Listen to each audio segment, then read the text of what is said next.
Hi friends, డాగ్స్ని లేదా మీ పెట్స్ని యూట్యూబ్లో అమ్మాలంటే మా ఛానల్ వాట్సాప్ నెంబర్కి వీడియో పంపించండి.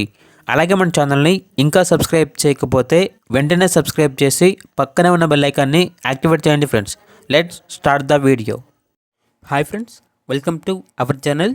ఈరోజు మీకోసం top quality German shepherd puppy అనేది అమ్మకానికి అయితే తీసుకురావటం జరిగింది. ఓన్లీ 1 మేల్ పప్పీ అవైలబుల్ ఉంది. పప్పీ యొక్క ఏజ్ అనేది 3 months. అంతేకాకుండా చాలా యాక్టివ్గా ఉంటుంది. ఎటువంటి హెల్త్ ప్రాబ్లమ్స్ అనేవి ఏమీ లేవు. పప్పీ యొక్క వెయిట్ వచ్చేసి 16 కిలోలు ఉంటుంది అని అయితే చెప్పడం జరిగింది. ఓనర్ నేమ్ వచ్చేసి హుస్సేన్ బాషా. ఇక పప్పీ ఉన్న లొకేషన్ అనేది నంద్యాల, ఆంధ్రప్రదేశ్. పప్పీ యొక్క ప్రైజ్ అనేది 20K అనగా 20,000. ఇక పప్పీ కావాలన్న వారు ఈ వీడియో కింద టైటిల్లో ఓనర్ నెంబర్ అనేది డిస్ప్లే చేయడం జరిగింది. ఓనర్కి కాల్ చేయండి. పప్పీ యొక్క పూర్తి వివరాలు అనేవి వెరిఫై చేసుకున్న మాత్రమే మీకు నచ్చేయని తీసుకోండి. అలాగే మన ఛానల్ని ఇంతవరకు సబ్స్క్రైబ్ చేయకపోతే సబ్స్క్రైబ్ చేయండి. Thank you. By by.